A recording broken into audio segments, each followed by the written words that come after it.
दोस्तों, जब भी हम कार खरीदने के बारे में सोचते हैं तो हमारा ध्यान कार लोन की तरफ चला जाता है। पर क्या आप जानते हैं कि कार लोन के 5 बड़े नुकसान हैं जिसके बारे में बहुत कम लोगों को पता होता है। तो इसके बारे में तो आज हम इस वीडियो में डिटेल में बात करेंगे ही, लेकिन इससे पहले हम ये जान लेते हैं कि कार लोन पर कितना इंटरेस्ट लिया जाता है।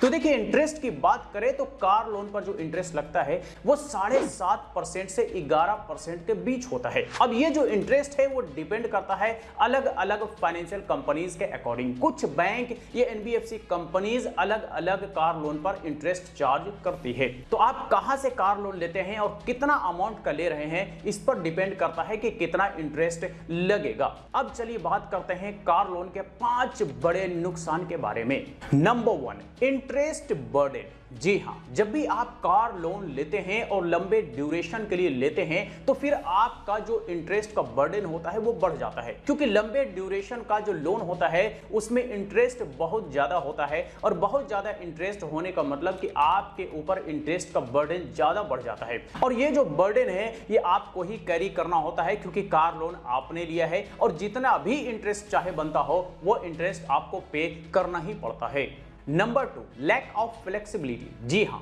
फ्लेक्सिबिलिटी का भी अभाव आपको देखने को मिलता है कि जब भी आपका कार लोन पर चल रहा होता है तो आप उस कार को अपने मन मुताबिक नहीं बेच सकते, क्योंकि जब तक आप कार का ईएमआई को कंप्लीट नहीं करते हैं कोई परचेजर आपके कार को खरीदता भी नहीं है। और अगर कोई खरीदने को तैयार भी होता है तो फिर आपसे कहेगा कि आप पहले कार के सारे ईएमआई पे कर दें। तो सारे ईएमआई या तो आप पे करते हैं या फिर आप ईएमआई के दौरान कार को नहीं बेच पाते हैं। ये फ्लेक्सिबिलिटी आपको नहीं मिलता है। Number 3, triple loss if you miss an EMI. जी हां, अगर आप ईएमआई मिस करते हैं तो आपका तिगुना नुकसान हो जाता है। तिगुना नुकसान कैसे होता है समझ लीजिए। तो नंबर 1 कि अगर आप कार के ईएमआई को मिस करते हैं तो फाइनेंस कंपनी आपके कार को उठा करके ले जाती है। नंबर 2 कि आपने जितने ईएमआईज पास में पे किए होंगे सारा का सारा आपका पैसा भी गया। और नंबर 3, आपके सिविल स्कोर पर भी इसका इंपैक्ट पड़ता है। तो ये 3 आपके बड़े नुकसान होते हैं अगर आप कार के ईएमआई को मिस करते हैं या रेगुलर मिस करते हुए आ रहे हैं।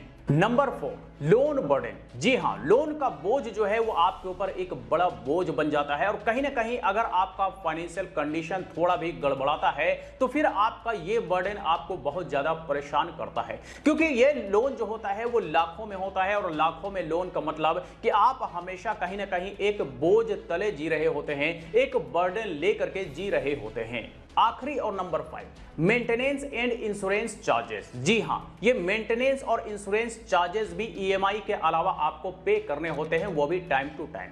अगर आप टाइम टू टाइम पे नहीं करते हैं तो भी आपका बड़ा नुकसान है। तो कहीं ना कहीं ये भी आपके ऊपर एक तरह का बोझ होता है जो कि टाइम टू टाइम आपको कैरी करना ही पड़ता है। वैसे ये कार लोन का हिस्सा तो नहीं है, लेकिन आपके फाइनेंशियल कंडीशन पर बिल्कुल इंपैक्ट करता है, प्रभाव डालता है। इसलिए इस पॉइंट को इसमें इंक्लूड करना जरूरी पड़ा। तो ये 5 ऐसे पॉइंट्स थे तो ये 5 ऐसे बड़े नुकसान थे कार लोन के, जिसे आपको ध्यान में रखना चाहिए कार लोन लेने से पहले। अगर आप ध्यान में नहीं रखते हैं तो हो सकता है कि आपका बड़ा नुकसान हो जाए। तो बस यही थे कुछ पॉइंट्स कार लोन को लेकर के। तो चलिए, आज तक के लिए इतना ही। इससे रिलेटेड अगर फिर भी कोई सवाल हो, क्वेरी हो तो आप हमें कमेंट करके पूछ सकते हैं। फिर मुलाकात होती है किसी नई वीडियो के साथ, तब तक के लिए बाय बाय।